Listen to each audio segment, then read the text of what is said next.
நாம் அரசியலுக்கு வந்ததிலிருந்தே நம்மளை பற்றி நிறையா சில வதந்திகள் எல்லாமே சொல்லிகிட்டு இருக்காங்க இல்லையா?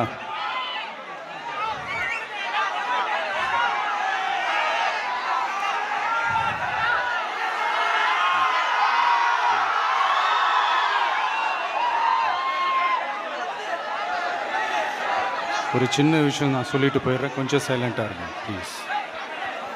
நாம் அரசியலுக்கு வந்ததுலேருந்தே நம்மளை பற்றி நிறையா சில வதந்திகள், அந்த டீம் இந்த டீம் அப்படிலாம் சொல்லிக்கிட்டு இருக்காங்க இல்லையா?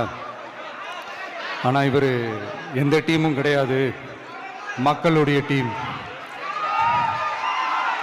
பீப்புள்ஸ் டீம் அப்படின்னு எல்லாருக்கும் தெரிஞ்சதுக்கப்புறம் வேற என்ன அவதூறு பரப்பலாம் இவர் மேலே அப்படின்ட்டு ட்ரை பண்ணி எல்லாமே அவங்களுக்கு ஒர்க் அவுட் ஆகலை.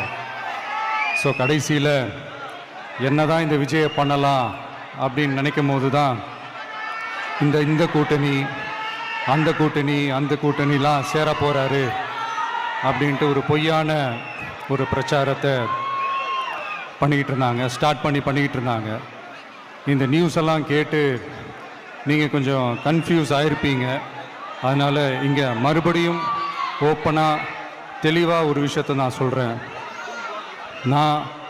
நாங்கள் எப்பவுமே மதச்சார்பற்ற கொள்கைன்றதில், அந்த ஸ்டாண்ட்லேயோ, மதச்சார்பற்ற சமூக நீதின்ற அந்த நிலைப்பாட்டிலையோ எப்பவுமே சமரசம் வச்சுக்கவே மாட்டோம்.